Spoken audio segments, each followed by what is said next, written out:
kita ketemu lagi di Bola Bola Break break Super Super Sub. Sub. Walaupun agak kurang kompak dikit, tapi Nggak nggak apa-apa kompak ya, ya? Mas. Nggak apa-apa. Nggak apa-apa lah. Oke, kita kembali lagi guys di Bola Break Super Sub. Nah, ini kita kali ini akan membahas Euro dan juga Copa America yang baru. Ini pas kita lagi take ini, kita lagi ngambil gambar ini, itu baru banget selesai ya Copa America. Kalau Euro udah beberapa jam yang lalu ya, karena udah dini hari tadi. Dan hasilnya adalah Euro yang menjadi juara itu adalah Spanyol, dan untuk Copa America yaitu Argentina. Nah, kita bahas satu-satu ya Mas Budi ya. Kita Oke. bahas em, apa dulu enaknya? Euro dulu kali ya, karena yang pertama Euro kali dulu. ada juaranya kan Euro dulu nih. Oke Mas Bud, gimana nih udah akhirnya Spanyol keluar sebagai juara, salah satu tim yang kata orang-orang sih memang sangat layak untuk menjadi juara ya. Karena ya dibanding tim-tim besar lainnya, Spanyol tuh ya dari fase grup dan juga sampai final tuh benar-benar menunjukkan yang paling oke lah gitu, kerjasama tim dan permainannya juga, dan mereka tidak terkalahkan ya sampai akhirnya di final pun. Nah, kalau Mas Budi bagaimana? Setujukah dengan netizen kalau memang Spanyol layak menjadi juara Euro? Ya, kalau dari secara overall emang Hmm. Spanyol luar biasa. Jadi ini sama aja karena Spanyol itu terkenal dengan spesialis turnamen ya.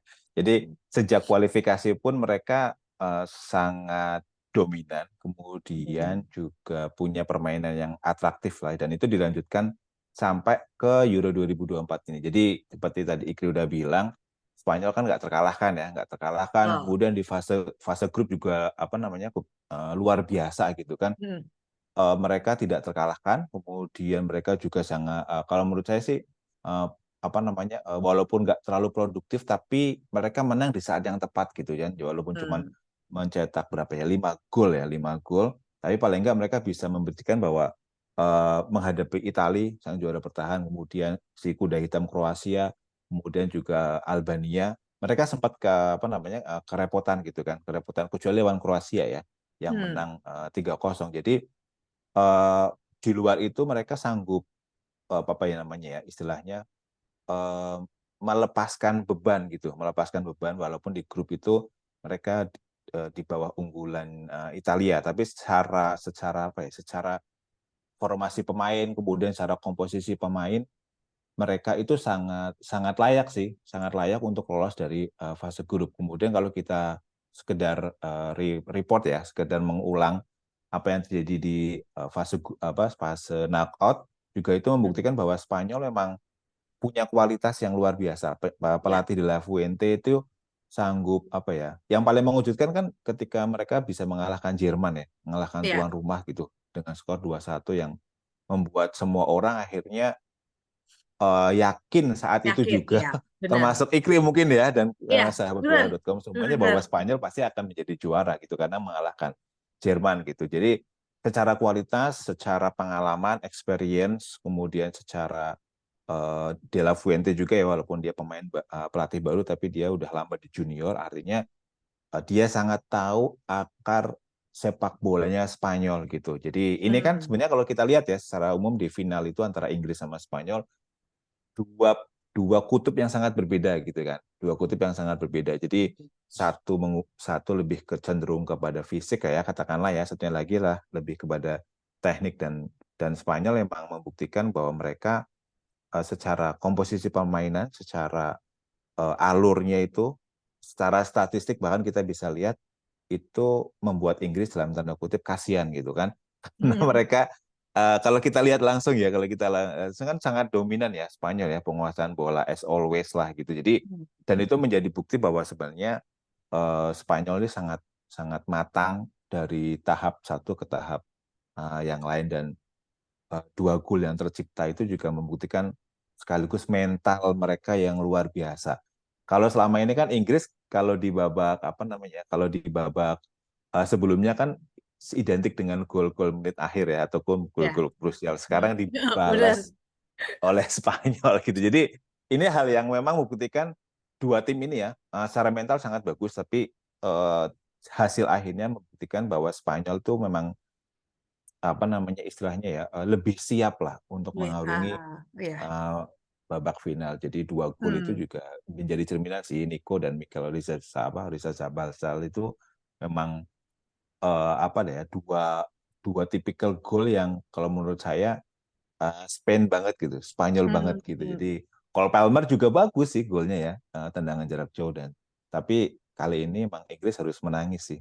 Walaupun sedih sih, Lagi, lagi ya, sedih ya. Lagi dan lagi karena kan lagi dan tahun lagi. kemarin dia kalah ya adu penalti sama Hmm. Thailand kan. Oh, Kalah sama Thailand. Italia kan. Iya, baik Thailand. Sama Italia kemudian sebenarnya kalau saya pribadi ya apresiasilah dengan Gareth Southgate ya. Hmm. Dia berhasil menjadikan Inggris ini berubah ya, 2 kali finalis, kemudian di Piala Dunia 2022 walaupun mereka tersingkir di 8 besar, Hmm. Hmm. kemudian di 4 tahun sebelumnya di Rusia di 2018 juga mereka masuk semifinal. Artinya di tangan Southgate ini Inggris ini berhasil menjadi sebuah kekuatan baru di level turnamen ya, nggak cuma di kualifikasi gitu. Jadi Hmm.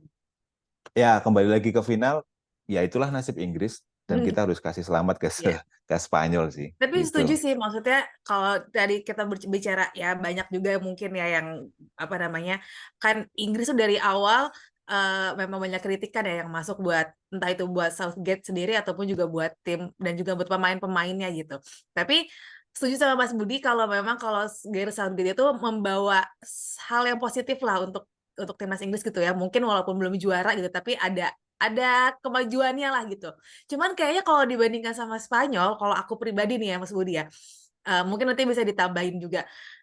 Kayak ada yang beda gitu Mas Bud. Maksudnya dengan pemain-pemainnya yang dimiliki oleh Gareth Southgate gitu ya, dengan benar-benar mungkin dia pun juga bisa pusing sendiri gitu ya kalau mau ngatur pemain-pemain ini gitu kan, saking mereka punya individunya juga masing-masing oke gitu.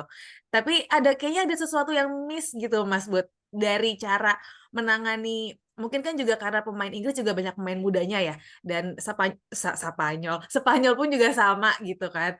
Apalagi dengan adanya si Lamine Yamal tuh salah satu wonderkid yang luar biasa banget.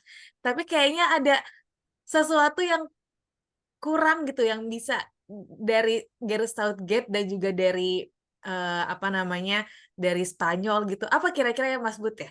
Ya, kalau Apakah Inggris ya, heeh, kalau Inggris itu kan sejak awal sebenarnya mereka dapat kritikan terutama kekhawatiran di lini belakang ya. Di lini hmm, belakang mereka dengan pola memainkan 3 back tengah, kemudian walaupun ada 2 back sayap ya, dan kemudian ada perubahan juga sempat menggunakan 4 back. Tapi yang menurut saya yang bukan hanya back sih, catatan bahwa Cole Palmer kemudian Foden jadi cadangan ya, di awal-awal itu kan, yang ketika di fase grup Inggris hanya dapat 5 poin, itu juga menjadi sebuah catatan sih. Kalau saya hmm, pribadi ya, mungkin akan jauh berbeda hasilnya kalau misalnya Phil Foden kemudian Cole Palmer itu main sejak awal sih. Karena missing link-nya hmm, seperti tadi Ikri bilang kan, kita perlu ada missing link-nya ya. Missing link-nya ada di sana sih, ada di gelandang-gelandang yang memang kalau hmm, secara di klub kita lihatlah Declan Rice saya setuju dia main karena dia penyeimbang bagus banget. Kemudian sayangnya tidak ada Foden dan Cole Palmer yang sebenarnya dia lagi on fire ya, dilihat dari sisi hmm, permainan gitu. Kaki kirinya Foden coba beberapa kali dia merepotkan baik di semifinal ataupun di final gitu. Kemudian Cole Palmer. Nah, sayangnya ketika sejak awal itu mereka belum dipasang sebagai starting line up gitu. hmm. Jadi belum ada peran maksimal di sana gitu. Jadi kemudian ada satu lagi Oli Watkins sebenarnya, walaupun dia menjadi apa ya, super sub ya, Ya, kayak program kita ini super subnya itu, tapi paling enggak dia sebenarnya punya kualitas di sana yang potensi melebihi dari ya. Ivan Toney sebenarnya. Jadi Hmm, ada beberapa kalau kita dengar komentarnya Southgate ya pasca laga tadi, bahwa dia juga sudah menyiapkan tim ini untuk Piala Dunia 2026, kemudian hmm, Euro 2028 yang memang mereka akan menjadi tuan rumah bersama di ya, Britania Raya kan. Jadi 2028 itu kan Inggris tuan rumah bareng Skotlandia, Irlandia Utara, Irlandia sama Wales. hmm, Jadi dan para pemainnya pun udah dibikin, kalau memang misalnya ini ya nggak berubah, itu sangat bagus ya. Kobe Maino, Jude Bellingham, kemudian apa namanya, ada beberapa pemain yang memang Cole Palmer, Phil Foden, Ya. itu akan menjadi sesuatu yang berbeda sih ketika nanti Hmm. Inggris bisa mempertahankan skuad ini. Dan apa namanya, mungkin bisa diambil juga kesimpulan kalau berarti skuadnya Spanyol nih lebih lengkap kali ya Mas Bud, dari segala sisi, dari segala lini itu maksudnya. Sehingga ya itu dia tadi bisa bisa lebih unggul daripada Inggris gitu ya. Yang Ya, dari fase grup kayak kelihatannya hanya 1-2 orang gitu ya yang memikul beban tim gitu kayaknya kalau Inggris kan. Tapi ya itu dia tadi ya guys. Tapi semoga sih itu benar kata Mas Budi ya. Ini dipertahankan oleh Inggris dan akhirnya nanti pas lagi jadi tuan rumah, bukan it's coming home berarti ya. Apa tuh Mas? Kalau misalnya udah main di rumah sendiri itu saya kira itu. kalau dulu kan Euro 96 ada football coming home ya. Nah, kalau sekarang nggak tahu nih. Apa nanti 2028 cocok untuk mereka, tapi masih jauh ya. Tapi sekedar sekedar ke Spanyol sedikit ya. Spanyol pun sebenarnya mereka the winning team. Golden Age-nya sekarang juga sama sih. Iya, Dan saya benar. Benar. prediksi bisa jadi mereka akan mengulangi zaman-zaman Xavi zaman dulu ketika menang di 2008, kemudian mereka menang Piala Dunia 2010, Iya, iya. kemudian mereka menang lagi Iya, 2012. Jadi dan skuadnya pun mirip-mirip gitu. Mereka punya beberapa pemain yang masih muda, kemudian dicampur dengan komben iya. pemain-pemain yang usianya Pemain yang masih di sudah, rentang emas iya. 2006 Betul. 26 sampai 27 tahun, dan itu Yang mau apa luar biasa. berpengalaman tapi masih masih dalam range usia yang sangat produktif ya Mas. Tapi Emas, pengalamannya usia juga udah emas, banyak. betul. Heeh. Jadi benar-benar bisa saling mengisi gitu. Nah, ini sangat menarik dan kita lihat nanti bagaimanakah Lamine Yamal juga ya Mas Bud, itu salah Betul. satu yang sangat-sangat, tapi dia luar biasa banget. Apakah jangan-jangan setelah digendong sama Messi kali ya? Bisa Jampi-jampi jadi. sama Messi. Betul. Karena Lamine Yamal banyak ya, ada Rodri, ada Pedri, dan ada Hmm. Nico Gonzalez segala macam. Sorry, maaf, Nico Gonzalez, Nico Williams gitu. Itu luar biasa sih. Jadi Spanyol juga sama lah.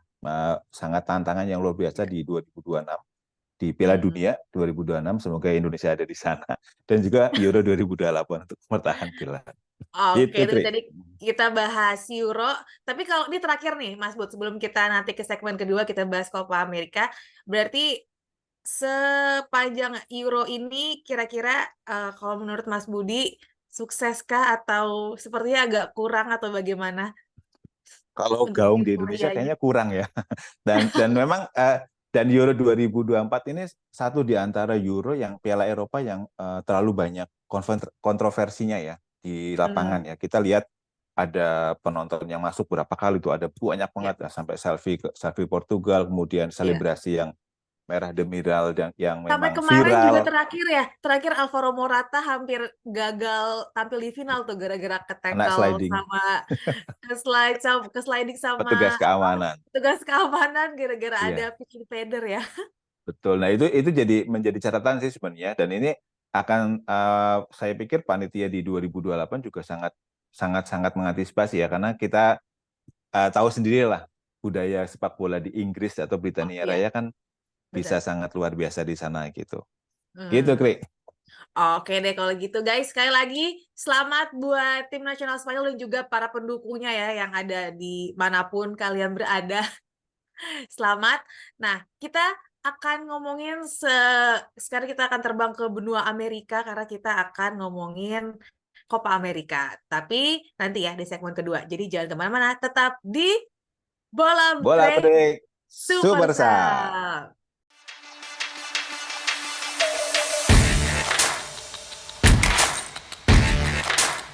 Halo, ketemu lagi. Kita kembali lagi di segmen kedua di Bola Break Bola break Super Super Sub. Sub. Masih agak sedikit lagi Mas Bud, kita akan kompak sedikit lagi. Gak apa, yang Oke. penting juara Argentina kan. Nah, itu dia tadi di segmen pertama kita udah bahas soal Euro. Dan ini sekarang kita bahas soal Copa America yang kalau menurut aku sih awal-awal tuh sebenarnya dan nggak awal-awal sih, finalnya pun juga lebih seru gitu daripada Euro kalau menurutku. Tadi lebih lebih kayak menegangkan gitu apa namanya tadi apa final Copa America tadi ya yang dimenangkan oleh Argentina. Gimana Mas Budi? Eh, Sama kayak tadi sih pertanyaan aku di pas yang Euro tadi ya. Layak nggak nih Argentina menjadi juara Copa America 2024 ini? Kalau secara kelayakan layak lah ya, tapi secara pertandingan memang sangat mendebarkan kan. Hmm. Beruntunglah si Lautaro Martinez bisa mencetak gol kemenangan. Tapi secara overall memang sepertinya kalau dari sisi pertandingan ini lebih seru sih daripada Euro 2024 ya. Hmm. Ini the best banget sih pertandingan tadi ya, karena memang kipernya untung aja Kolombia punya Camila Vargas gitu sebagai apa Hmm. namanya sebagai Iya. kiper Wah itu apa namanya luar kiper biasa. Kolombia. Kalau nggak ada dia mungkin udah selesainya lebih apa ya, Lebih lebih awal cepat. tadi ya. Ya, jadi si apa namanya Camilo Vargas ini walaupun dia main di Meksiko ya, kata teman saya dia nggak berasal dari tim yang terkenal gitu, dari Atlas lah dari Meksiko. Tapi secara oke dia emang save-nya 5 ya kalau dari statistik. Jadi kalau nggak ada dia kemungkinan akan lebih cepat Hmm. selesai sih gitu. Jadi secara overall kita bilang bahwa Argentina emang layak di sana walaupun perjalanannya memang lebih relatif lebih apa ya lebih mudah ya lebih mudah karena saya harapannya tadinya ketemunya sama Uruguay sih.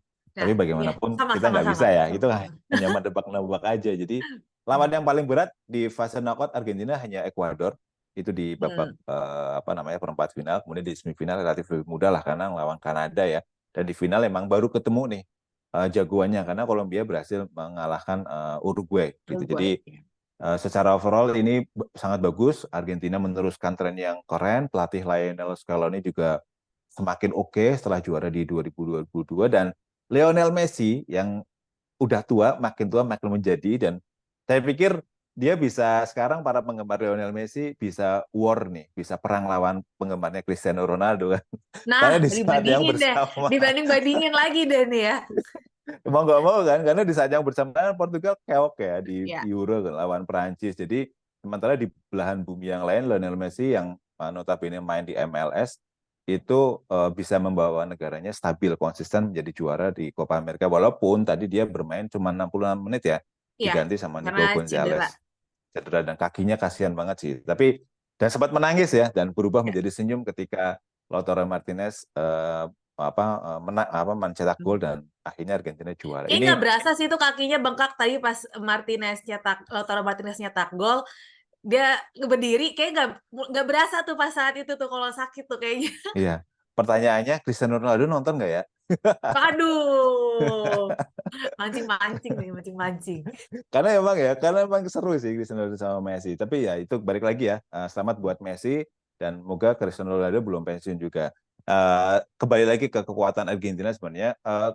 Apa namanya ya? Argentina di tahun ini itu kan Lionel Scaloni kan menerapkan apa ya istilahnya don't change the winning team gitu kan. Jadi Ya. apa yang menjadi juara di 2022 dia pertahankan benar-benar di Copa America ini Tapi dan sampai hasil. kapan nih Mas Bud kayak gitu? Tapi Ya kalau kan? ngelihat komposisinya ya, lihat komposisi memang saya pikir Argentina sekarang itu masih stabil ya karena usianya belum belum banyak yang di atas 30 gitu. Alex McAllister dan segala macam itu apa namanya masih dalam konsistensi yang bagus gitu. Jadi dalam Hmm. usia yang masih kita sepakat tadi bilang usianya masih usia emas dan itu menjadi sebuah keandalan bagi timnas Argentina sih untuk bertarung di segmen berikutnya yaitu mempertahankan Piala Dunia di apa namanya di 2026 Amerika, yang USA, Amerika, dan Kanada dan Kanada, Meksiko ya. ya Meksiko. Semoga kita lolos ke sana lagi-lagi. Nggak apa-apa dong, ngarep dong gitu kan. Amin, Siapa amin. siapa siapa tahu ketemu sama Lionel Messi untuk terakhir kalinya kan Mm-mm. ketika dia nanti Tapi lolos di sana. katanya nih banyak juga yang bilang kalau Kolombia tuh apa namanya tim yang tidak diunggulkan gitu kan. Terus jadi sampai akhirnya ternyata bisa membuktikan gitu kalau mereka bisa sampai ke final gitu. Itu kalau menurut Mas Budi faktornya tuh apa? Ya, yang pasti kalau kita ngelihat dari mulai dari fase grup ya sampai knockout, mereka itu konsisten menyerang sih. Itu yang membuat apa namanya kayak semacam Uruguay itu kesulitan untuk apa ya cetak gol walaupun Kolombia waktu itu bermain dengan 10 orang karena ada Iya. kartu merah. Jadi artinya dan faktor keseimbangan itu ada di beberapa pemain. gitu. Jadi ada Luis Diaz, kemudian yang paling penting sebenarnya peran kapten mereka, James Rodriguez. Jadi James ini emang udah nggak bermain di klub terkenal ya, tapi pengalaman dia yang sangat luar biasa di Eropa membuat dia menjadi, kalau kita ngeliat di siaran langsung televisi ya, James Rodriguez itu paling emosional Hmm, ketika Kolombia menang lawan Uruguay di ya. semifinal. Betapa dia sangat berteriak luar biasa. Dan sayangnya ketika di final, ya memang lawannya Argentina ya. Tapi apresiasi luar biasa sih atas kepemimpinan James Rodriguez di lapangan yang membuat rekan-rekannya juga tidak tidak mau apa ya, tidak minder lah dengan kekuatan timnas Argentina yang full squad di babak final yang Hmm, yang udah menaikkan terlaksana. inilah, membantu menaikkan mental kawan-kawannya gitu kan. Betul. Nah, berarti kira-kira nih kan banyak nih, kok aku nggak tahu sih kalau menurut Mas Budi bagaimana. Tapi aku baca di sebelum final ya, sebelum final Euro dan juga Copa America nih, ada yang bilang kalau misalnya Inggris berhasil juara Euro itu nanti Jude Bellingham yang bisa dapetin Ballon d'Or. Terus kalau Copa America katanya kalau misalnya Argentina yang menang nanti Messi yang dapat Ballon d'Or. Gimana tuh kalau menurut Mas Budi? Apakah Messi lagi atau gimana tuh? Kalau ngelihat ini ya, kalau ngelihat prestasi sih harusnya tetap Lionel Messi ya. Kalau lihat Hmm. dari sisi prestasi bagaimanapun, walaupun dia udah tua terus bermain di apa namanya MLS gitu yang kita sebut masih liga yang masih dalam tahap pengembangan gitu, eh, Pengembangan. kontribusinya ya, Ya, ya. kontribusinya kan luar biasa, tetap harus kita lihat di sana ya timnas Argentina. Tapi semua itu memang bisa berubah ketika misalnya Jude Bellingham atau mungkin Kylian Mbappe atau mungkin saya pikir dari timnas apa dari Spanyol juga mungkin ada beberapa kandidat yang layak ke sana ya. Ya.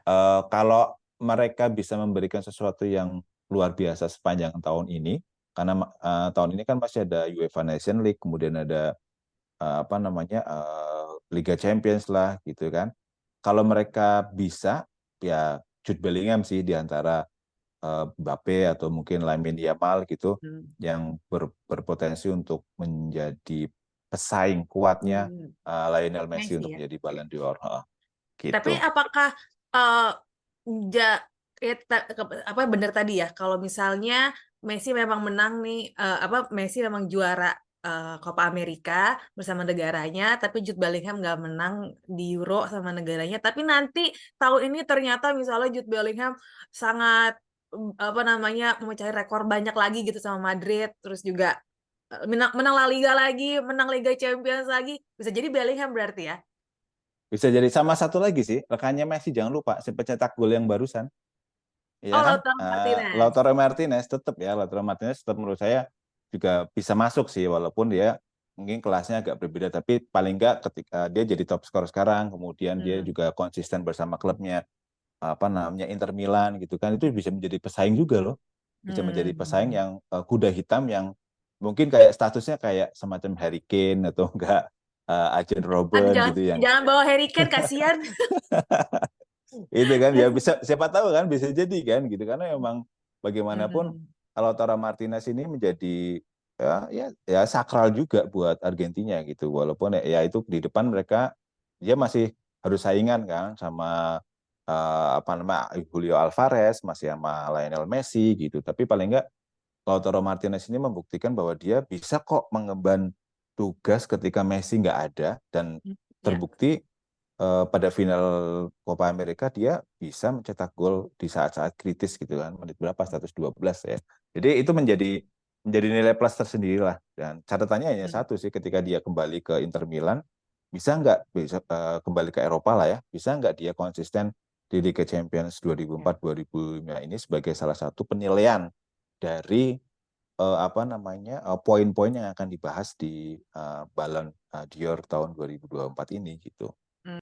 Oke, Mas Budi, nih kita mau bahas terakhir kan tadi sempat menyinggung soal Piala Dunia ya, yang 2 tahun lagi itu akan diselenggarakan di benua Amerika, di Amerika itu di United States, terus juga di Meksiko dan di Kanada.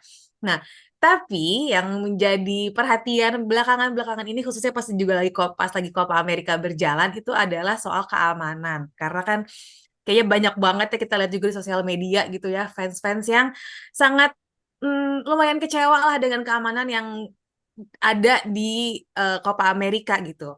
Nah, jadi itu kan juga jadi apa pandangan dunia juga gitu kan melihat, waduh, gimana nih nanti Piala Dunia gitu kan, aman gak nih gitu. Kalau menurut Mas Budi bagaimana dan kira-kira PR-nya tuh apa aja sih yang harus dibenahi? Oke, lagi-lagi ya sebelum ke sana, semoga timnas Indonesia lolos. Udah 3 kali nih, Oke, 3 kali amin, kan, amin, 3 kali. amin. Amin. Jadi oke, benar sih ya. Itu juga yang membuat tadi Copa America di babak finalnya, babak final Copa America juga sempat Ya, diundur gitu. terdelay ya, terdelay diundur 30 menit. Jadi itu memang jadi concern yang luar biasa sih kalau dari kacamata kita ya, sisi keamanannya menjadi apa ya, hal yang yang paling membahayakan karena nggak tahu kenapa entah berkaitan apa enggak, kita masih ingat kan beberapa hari yang lalu Donald Trump kandidat Oh, presiden Amerika juga kena tembak di Pennsylvania gitu. Jadi ini saya yakin panitia penyelenggara Piala Dunia 2026 itu memiliki catatan khusus lah terutama untuk Amerika Serikat dan Meksiko ya. Karena dua negara ini kan kita udah tahu sangat tahu ya entah itu karena framing di film atau apa tapi biasanya Amerika Serikat dan Meksiko ini menjadi dua negara yang sangat-sangat berbahaya gitu, mempunyai red alert yang sangat luar biasa. Jadi Kanada bukannya tidak berbahaya, tapi kita sangat jarang lah ya, sangat jarang iya. ada penembakan ataupun penyerangan individu menggunakan senjata di daerah di Kanada. Hmm, Dan kemarin, sorry, dan kok kemarin. Nah, tadi pas final itu kan terjadi di Miami ya, di ya, apa namanya di stadion di rumahnya Lionel Messi sih sebenarnya dan ini kayaknya emang panggung buat Lionel Messi seharusnya tapi dia cedera. Tapi ini menjadi catatan sih bagi panitia penyelenggara untuk benar-benar apa ya membentengi ataupun mengubah memperbaiki sistem keamanan sih yang ada di sekitar stadion terutama bagaimana mereka menangani, merawat, kemudian memaintenance hmm, penonton sih, penonton ya. penonton, ya, Karena Piala Dunia nanti kan akan sangat lebih beragam kan, akan benar, sangat ya. variasinya luar biasa ya. Kali aja orang Indonesia ke situ nonton sudah pasti ya, walaupun belum tentu timnas Indonesia lolos gitu kan. Ya Tapi itu paling juga tahu lah, kayak pasti dari nonton tim-tim gitu. Eropa pun, dari negara-negara Eropa pun juga fansnya kan juga lumayan sangat ini fanatik Traveling. juga Betul. gitu. Dan itu menjadi catatan sih karena kan eh, kejadian ini sebenarnya bukan yang pertama ya di wilayah terutama di wilayah Amerika dan Amerika Selatan gitu kan di sana memang kayak kemarin tahun kemarin kita masih ingat lah bagaimana rusuhnya Argentina ketika ketemu dengan Brazil gitu kan yang sampai semuanya pada turun Neymar turun Messi turun di Maracana gitu dan ini menjadi dan yang sekarang juga sama apalagi ini adalah ajang uji coba resmi terakhir Hmm, sebelum Piala Dunia 2026 dunia. gitu walaupun masih ada Piala Interkontinental ya tapi itu kan apa ya hanya negara sedikit gitu ada sedikit negara hanya jawara-jawara benua aja tapi at least ini adalah Copa America adalah turnamen uji coba terakhir yang akan menjadi evaluasi besar-besaran Ya. panitia penyelenggara karena untuk kali pertama 3 ya Amerika pernah ya 94 tapi kan waktu itu memang single ya mereka sendiri sementara sekarang 3 tiga ini kan saya kalau kita bisa membayangin sih mobilitas dari tim-tim negara Ya. yang luar biasa gitu kan harus mengatur di belakang layar harus mengatur transportasi, akomodasi, kemudian security-nya, pokoknya banyak lah dan ini menjadi tantangan yang luar biasa bagi 3 negara itu sih USA, Kanada dan Meksiko. Meksiko. Dan Betul. semoga juga ya kita juga kemarin lihat kan apa namanya benar-benar keamanannya di polisi gitu ya di bukan polisi juga sih maksudnya keamanannya lah gitu dari panitia di dalam stadion tuh juga kayaknya kok kok mana ya kok nggak kelihatan gitu kan kayak mana sih kok Stewardnya nggak ya, ada. stewardnya kurang sih kayaknya ya. Kok kayak nggak ada gitu jadinya ya nggak heran juga gitu kalau kemarin akhirnya Darwin Nunes pun juga emosi gitu ya ngelihat keluarganya diserang kayak gitu dan tidak ada keamanan gitu yang membantu ya itu sangat ya Miris, miris, diwajarkan lah miris. ya kayak Ya. gitu kan kepanikan juga gitu jadi ya semoga ini ya Mas Budi ya tadi yang pertama semoganya itu adalah semoga Indonesia ke sana tim Indonesia Harus ke sana terus harus yang ke kedua sana. juga ya semoga lebih baik aja nanti ya di Piala Dunia jadi nggak ada deh yang rusuh-rusuh atau bagaimana gitu ya Mas Budi ya. Betul. Oke deh kalau gitu, guys, sekian untuk Super Sub Bola Break Super Sub kali ini. Nah, kita ketemu lagi nanti di konten kita selanjutnya nih berdua ada konten apa lagi ya? Nanti lihat aja deh. Oke, Mas Budi, terima kasih ya Mas Bud. Makasih, Ikri, sip, Bye, sampai jumpa semuanya. bye-bye.